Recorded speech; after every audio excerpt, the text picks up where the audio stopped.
Hello বন্ধুরা, welcome to my channel. আমি মোনালিসার, আপনারা দেখছেন মোনালিসা লাইফস্টাইল। মোনালিসা লাইফস্টাইলের একটা নতুন ভিডিওতে আপনাদেরকে স্বাগত জানাই। আশা করি বন্ধুরা সবাই ভালো আছেন, আমরাও ভালো আছি। তো বন্ধুরা প্লিজ ভিডিওটা পুরোটা দেখবেন, কেননা এটা খুব গুরুত্বপূর্ণ একটা ভিডিও।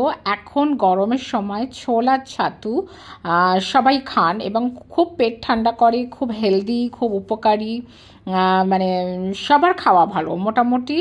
এই গরমে দেখবেন রাস্তাতেও অনেক ফুটে, যে কোনো জায়গায় রাস্তার ধারে ঠেলা করেও এই ছোলার ছাতু বিক্রি হয়। তো ছোলার ছাতু খুব হেলদি এবং অ্যাসিডিটি কম করে, ওয়েট লস করে, অনেক কিছু। তো সেটা ঘরে পিওর কি করে বানাবো, তো খুব ছোট্ট একটা ভিডিও দেখুন। একদম যেটা শুকনো ভাজা ছোলা, যে ছোলাটা আমরা এমনি ভিজাই, ওই ছোলাগুলো যেগুলো ভাজা ছোলা পাওয়া যায়, এটা কিন্তু খোসা ছাড়ানো ছোলা। একটা দেখবেন খোসা সমেত ছোলা পাওয়া যায়, মানে ভাজা ছোলাটাই কিন্তু খোসা সমেত। সেটাও আপনারা খোসাটা ছাড়িয়ে নিয়ে গুঁড়ো করতে পারেন মিক্সিতে, না হলে খোসা সমেত করতে পারেন। খোসা সমেত করলেও কিন্তু একটু হয়তো লালচে বা হলুদ কালার আসবে, কিন্তু খুব হেলদি, খোসাটাও কিন্তু হেলদি। তো দেখুন আমি একদম পিওর ঘরে ছাতু বানিয়ে নিলাম, মানে ছোলার ছাতু কি করে পিওর ঘরে বানানো যায়। তো সেটা দেখুন, একদম যেটা ছোলা, শুকনো ভাজা ছোলা, সেটা খোসা ছাড়ানো ছোলা কিনেছিলাম বাজার থেকে, কিনে মিক্সিতে পাউডার বানিয়ে নিলাম। ভীষণ হেলদি হয়, ভীষণ ভালো হয়। এবার কি করে খাবেন, এটা অনেকে কিন্তু দুধ দিয়ে খায়। তো আপনারা দুধ দিয়ে খেতে পারেন, ওতে একটু কাজু কিশমিশ বা খেজুর দিয়ে দিতে পারেন, একটু চিনি বা হালকা গুড় দিয়ে দিতে পারেন।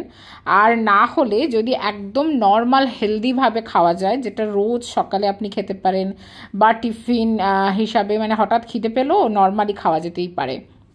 তো সেটার জন্য দেখুন এরকম 2-3 চামচ ছোলার ছাতু নিতে হবে। নিয়ে এরকম গ্লাসে কিন্তু ভালো করে একটু ঘুটে নিতে হবে, চামচ দিয়েও করতে পারেন। এবার দিয়ে দিলাম একটু কাঁচা লঙ্কা, একটু পেঁয়াজ কুচি, আর একটু দিতে হবে লেবুর রস, আর দিতে হবে নুন। বিট নুন দেবেন আর একটু নর্মাল নুনও দেবেন। এটা কিন্তু ভীষণ হেলদি, ভীষণ হেলদি, যারা ওয়েট লস করতে চাইছেন তাদের জন্য খুব হেলদি।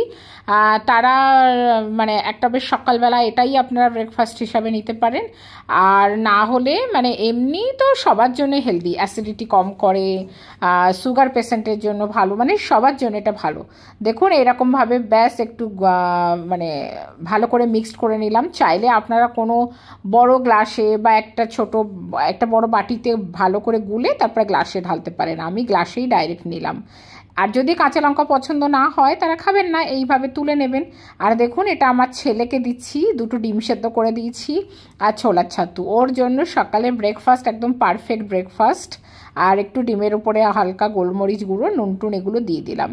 তো ভীষণ ভালো একটা হেলদি ব্রেকফাস্ট তৈরি করেছি। তো ছোলার ছাতু ঘরে বানানোর জন্য আপনারা শুকনো ছোলা, যেটা ভাজা ছোলা কিনে আনুন বাড়িতে, কিনে এনে ঘরে পাউডার করে বানান, একদম শুদ্ধ ছোলার ছাতু বেনে যাবে। আর আমার ছেলেকে দিয়েছি, দারুণ লাগছে খেতে। তো অবশ্যই আশা করি ভিডিওটা ভালো লেগেছে। যদি ভালো লেগে থাকে লাইক কমেন্ট সাবস্ক্রাইব ফলো করবেন। টাটা।